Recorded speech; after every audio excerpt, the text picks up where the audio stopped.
You're in tune to Indica Dub's Dub TV. I'm going to interview the man like SUKH Indica from Indica Dub's record dub label. Over to you, SUKH. Boom.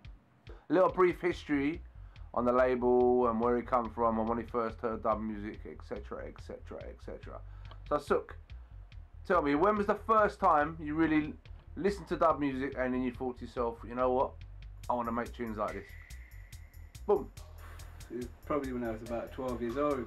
Okay. I had, next neighbours moving next door. Okay. They used to always blast this heavy bass music. Okay. Was it like dub music or jungle or? It was dub. It was dub. It okay. Was, all the Max Romeo. Okay. At the time, I didn't know what it was. It was the first time I ever heard this sort of music. Okay. But I liked it because the bass was really heavy. So yeah, I man. Thought, let me go ahead. And eventually it just grew on me. I just started loving the lyrics. Okay, and you started going to dances and things like that? Yeah, I was about 14, 15 when I first went to Abashanti. Okay. And funny enough, I sneaked out my house to go to that. Okay. Your mum didn't beat you up afterwards? She didn't catch me. But yeah, when I went there, I felt the sound. He hadn't even turned the bass up yet, and all of a sudden he mashed the bass. Yeah. And I was just like, and your chest caved in. You could just feel the electricity in the air.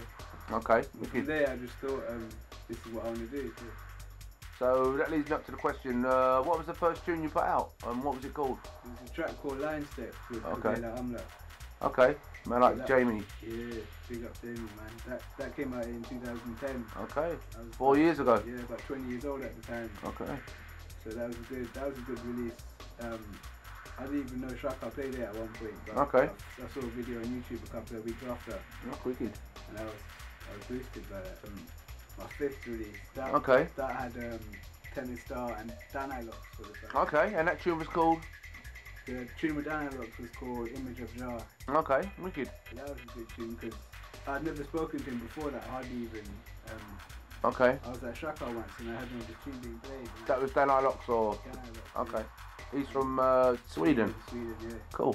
So I heard that being played and I was just like, wow, the voice just sounded powerful. Yeah. So I had to go and get hold of him and voice him. Okay. And the rhythm track was one you did, or you did it with someone else? Nah, the rhythm track was just mine. Okay, cool. Yeah. And that was your fourth release? Fifth. Fifth. It's been about 2.5 years now when me and you started making okay, shows. Cool. So the first one we done was a melodica instrumental. Okay. Called Bless Them. Who actually played the melodica on that? It was I David that did it. Okay, so basically I David you and him made the tune? Yeah, I made the rhythm and then sent it to him. Okay, and he put the melodica and then he brought it here to mix it at Conscious Sounds. Yeah. Get a proper mix, you know what I mean? Whatever. Okay, cool.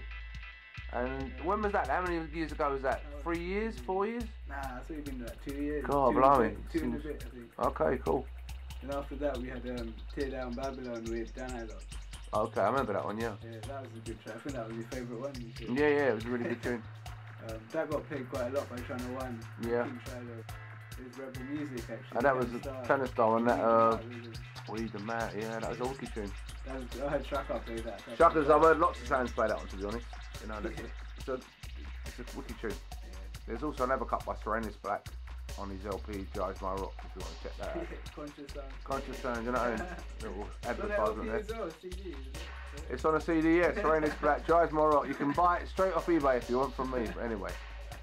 Since doing this, do you think you've got more shows abroad and things like that, and in England and stuff like that? Yeah, I think the more releases I've done, the more shows I've got. Yeah.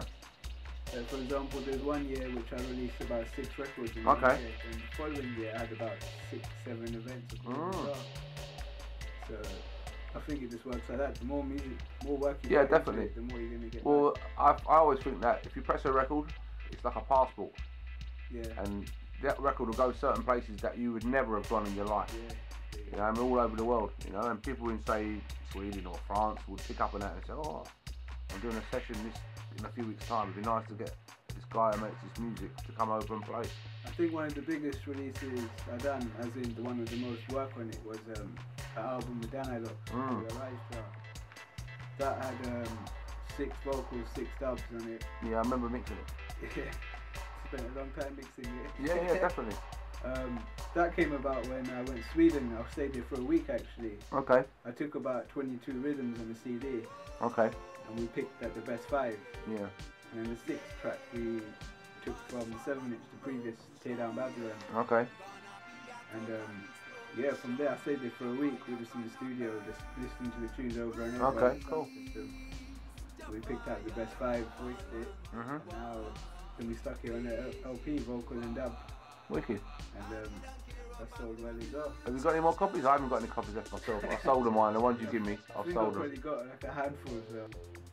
It's released with Judy Green. Oh yeah, that's right, yeah. That, that's a big Channel 1 tune as well, I'm sure they played that a lot. Yeah, big up Channel 1 for that, man. Yeah, man, big up Mike. Promoted that hard, really hard. Enough sound. I've heard quite a lot of sounds. Yeah. That played that tune. Yeah, definitely. You also played the Dan Locks one a lot as well. Yeah. If I remember going to the carnival, Babylon, and he was playing it as I went up to him. He actually was playing it then. That was really good. And I've heard it abroad. When I played abroad, when I play abroad quite a lot, well, obviously I'm playing other people's sounds, and you always hear that the Dan Locks one, that one. So it seems to like that. But yeah, Judy Green, it's quite hard to get hold of her. I have to go through quite a few people just to get hold of her. Because she has no internet, no, I don't think she has. No mobile phone. Yeah. So I met her years ago in Glastonbury. I was doing a couple of shows in Glastonbury a long time ago. I actually met her. I think me and Rough Disciples actually mixed an LP of hers for Dubwise a few years back. You know. Yeah, she's good singer. That's where I heard her first actually, about 7 years ago I think, the album, when I heard the Judy Green album. From there I've always liked her, but that was way before I was making music. Okay. So I started making music like 5 years ago. Yeah. So then everyone kept saying to me, you need to do a track with a female singer. Yeah.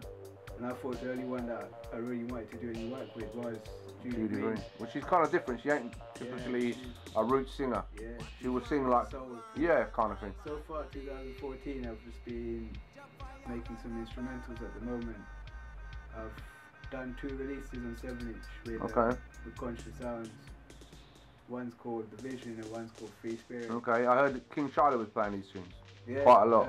The Vision's been played quite a lot, especially as the last tune by King Shiloh, which was a really big thing.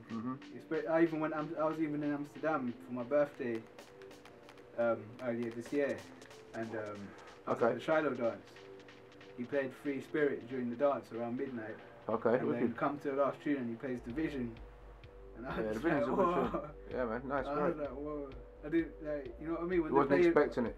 Yeah, like when someone plays your track, you kind of freeze. Yeah, at the definitely. Same time, you're like, definitely. Whoa.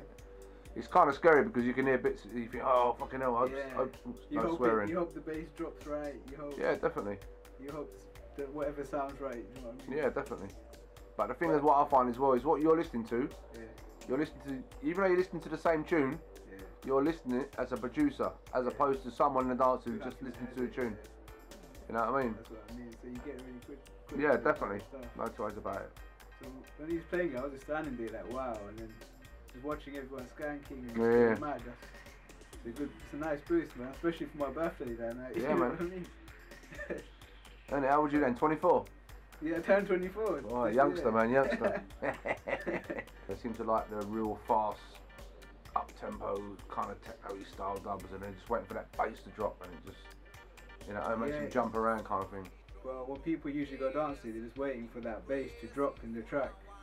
They're waiting for the synths to build up for that big bass drop, and then once it drops, everyone just goes mad.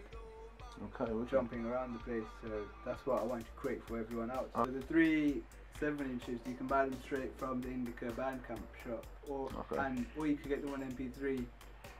And if you buy the record, you get the MP3 download with it for free. Okay, direct cool. to email. So that's a good idea. Worth your money if you come straight to the shop. Yeah, man. Support the label directly. You can buy it as a set, or you'll be able to buy it individually. You're not restricted there. Okay, cool. But so number 6.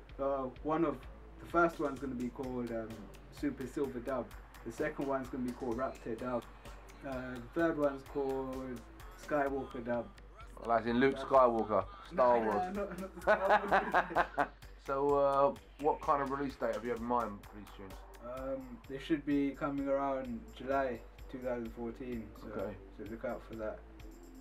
Great. Yeah, so you might even be able to get it earlier from the Indica Dubs website. So check that. indicadubs.bandcamp.com. Okay. So, and obviously you can download them at the same time. Yeah. Well, you can get them exclusively on MP3 from the Indica Dub shop. It won't be available on iTunes or anywhere else. So. Okay, what's the address for your website? So it's www.indicadubs.bandcamp.com. Okay, great. So make sure you check that. Especially if you get the records, you get a free download.